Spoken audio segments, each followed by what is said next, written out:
Pretty much everything we do runs on data. But what happens when someone else gets the key to it all? Well, we're about to find out.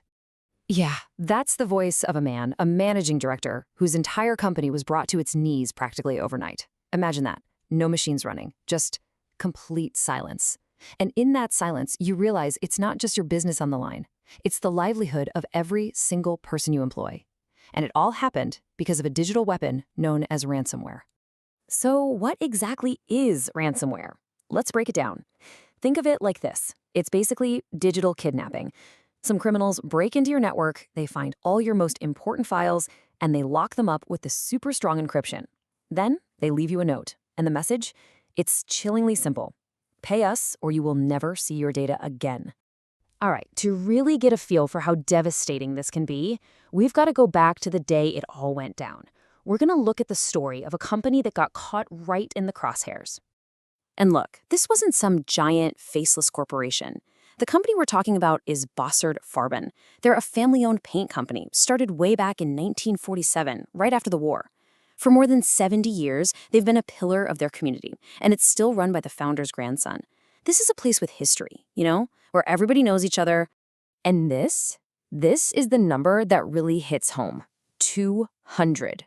200 jobs at stake. We're talking about 200 people, many who've been with the company for decades. 200 families who rely on that paycheck. And in just one morning, it was all up in the air. That silence in the factory, it wasn't just about silent machines. It was about the sudden, terrifying fear for every single one of those employees.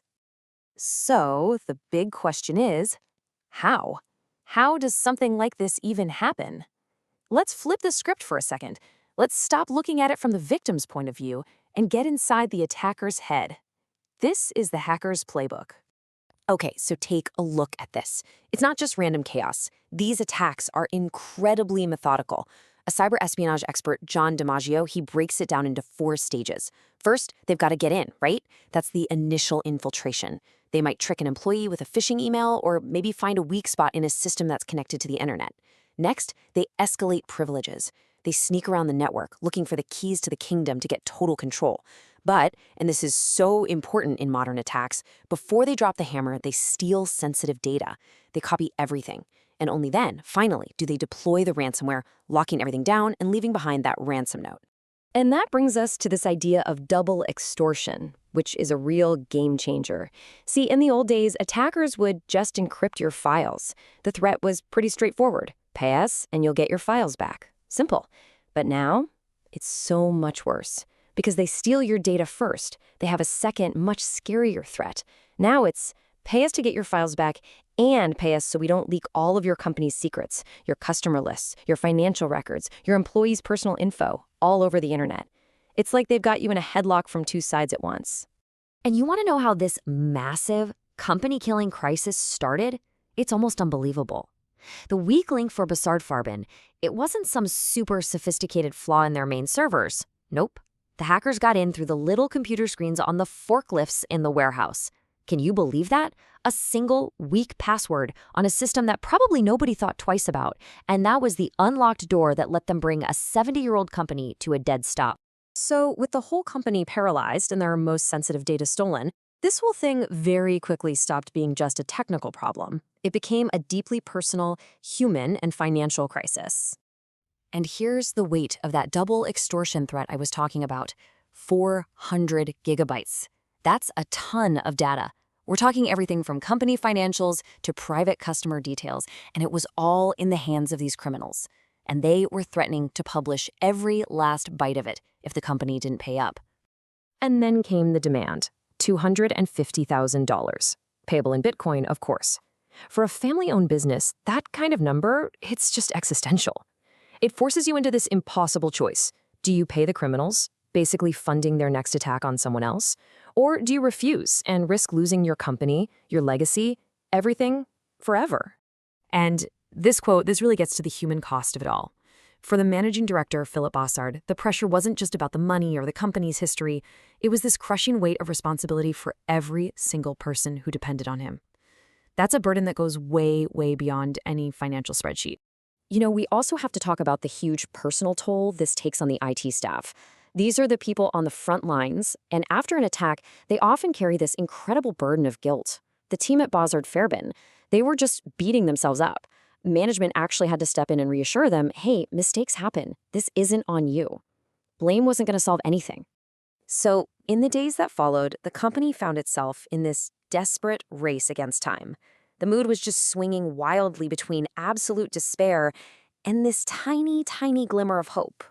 And this quote from Philip Bossard, I mean, this is what rock bottom sounds like. He literally thought, you might as well go to the solvent storeroom, toss it a match, and go home. That's it.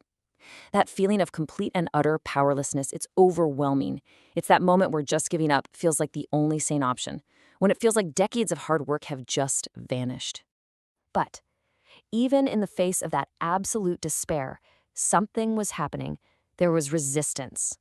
While the factory floor was dark and silent, one part of the company was buzzing. The lights in the IT department. They burned late into the night. They just refused to give up. They were digging, searching for any possible way out of this mess. And man, that first week was an absolute emotional roller coaster. Day 1, just shock, a complete standstill. Day 2, a little bit of hope starts to creep in as they hunt for backups. By day 3, they get the first piece of good news. They found something that might be clean. And then, day 7. That was the turning point. They finally confirmed it. They had a clean, usable backup from 7 days before the attack. It wasn't perfect. They'd lose a week of data, but who cares? It meant they had a path forward. It meant they could survive.